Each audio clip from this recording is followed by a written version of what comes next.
ఇక్కడ ఫైనల్ గా ఇంకో క్వశ్చన్ చెప్తాను చూడండి. ఇక్కడ క్వశ్చన్ ఇలా అడగవచ్చు.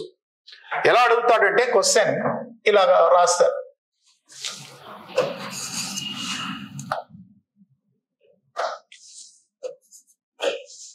దెన్ బిగ్ పుష్ సిద్ధాంతం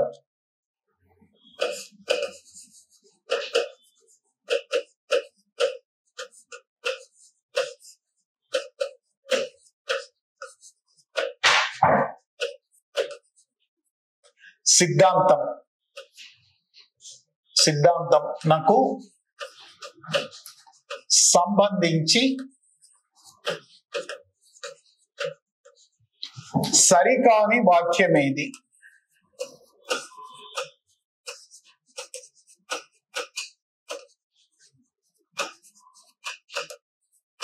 ఏది?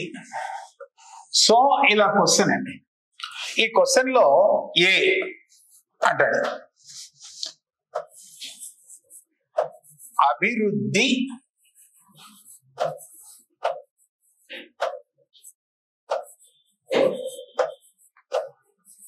చెందిన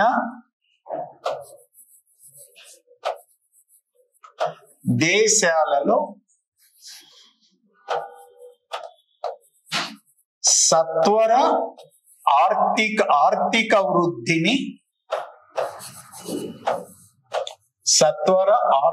వృద్ధిని సాధించే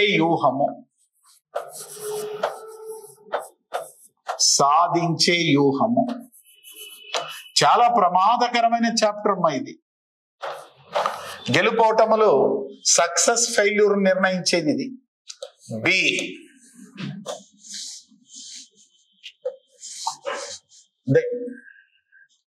సాంప్రదాయ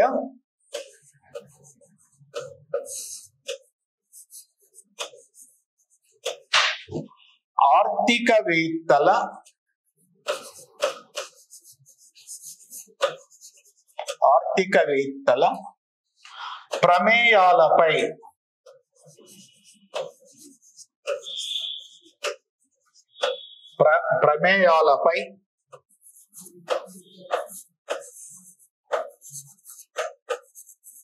అభివృద్ధి చేసినారు.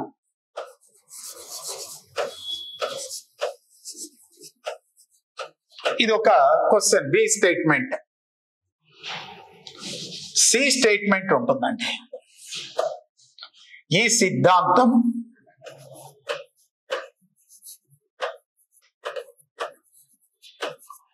స్వల్పకాలానికి సంబంధించినది.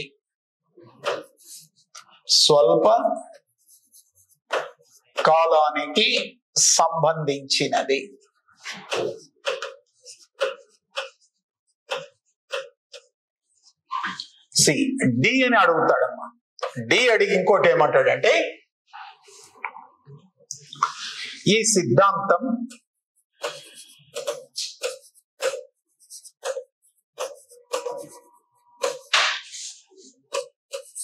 అవిభాజ్యతలు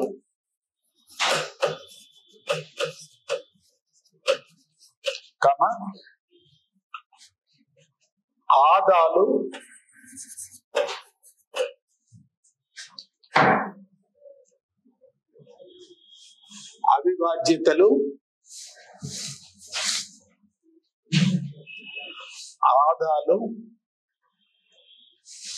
సంతులిత వృద్ధి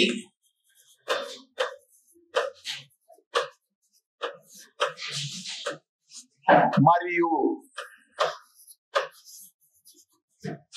స్థిర సమతౌల్య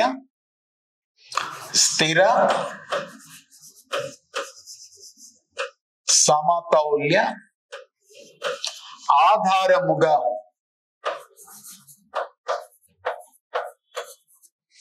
రూపొందించినారు.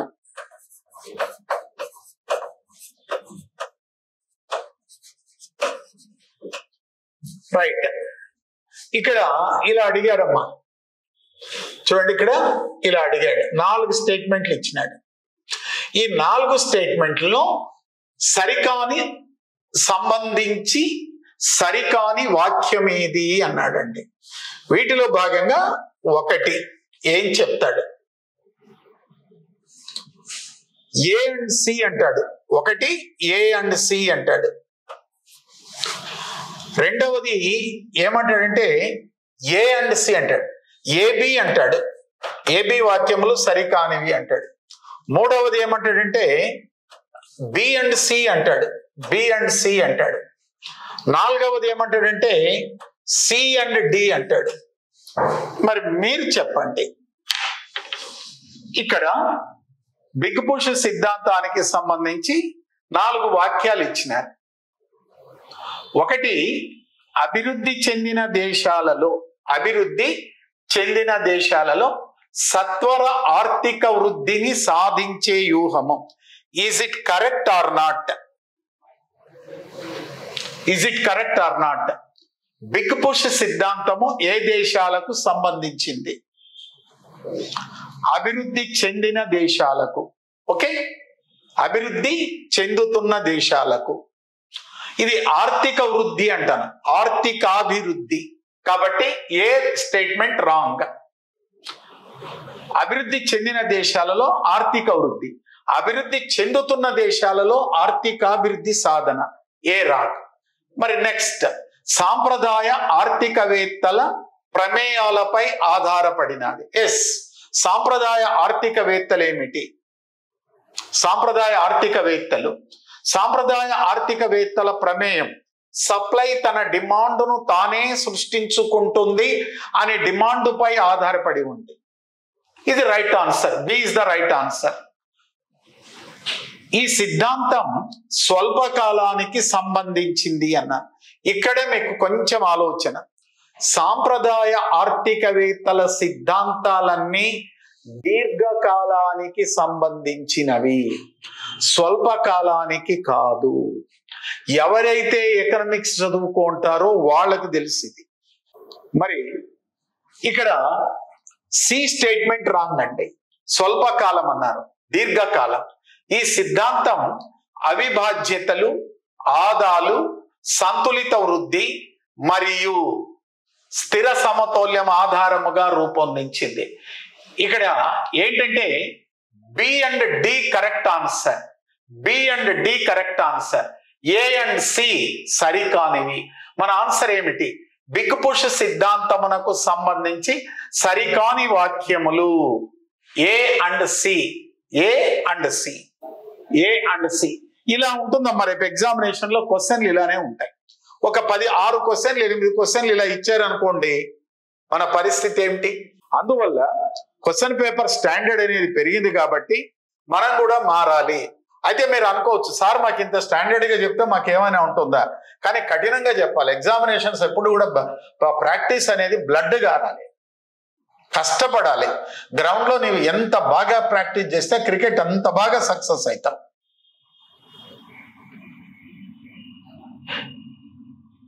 మరి ఇప్పుడు మాకు కష్టము, అర్థం కాదు, మాకు కాదు అనుకుంటే రేపు పరీక్షకు దూరం అవుతాం. రేపు సులభంగా వచ్చిందనుకోండి క్వశ్చన్ పేపర్, ఈజీగా get on అవుతామండి.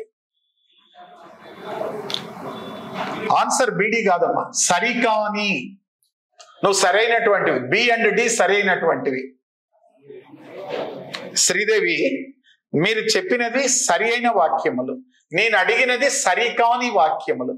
Which statement is not related to the, which statements are not related to the big push theory? నేను అడిగినట్టు నీవు చెప్పింది కరెక్టే, సో నువ్వు కరెక్టే. సరైనటువంటివి తెలిస్తే సరికానివి తెలుస్తాయి. సరైనటువంటివి ఏమిటి? B and D, B and D సరైనటువంటివి. నేను అందువల్ల చూడండి బి అండ్ డి ఇవ్వలేదు, చూసారా? మల్టిపుల్ చాయిస్ లో నేను బి అండ్ డి ఇవ్వలేదు. బి డి సరైనటువంటివి, ఏ అండ్ సి సరికానివి.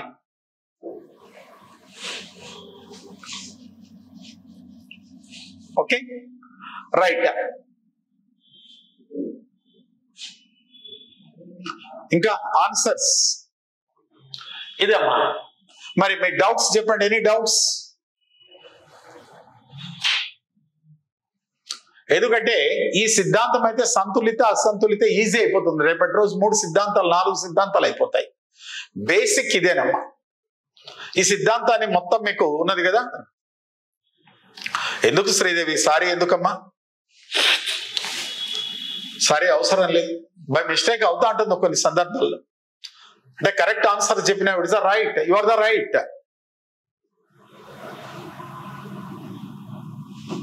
Okay right.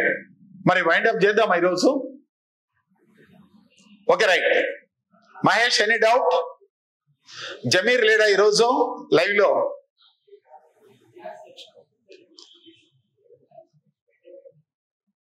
Okay right, we will meet tomorrow, Nama. Right.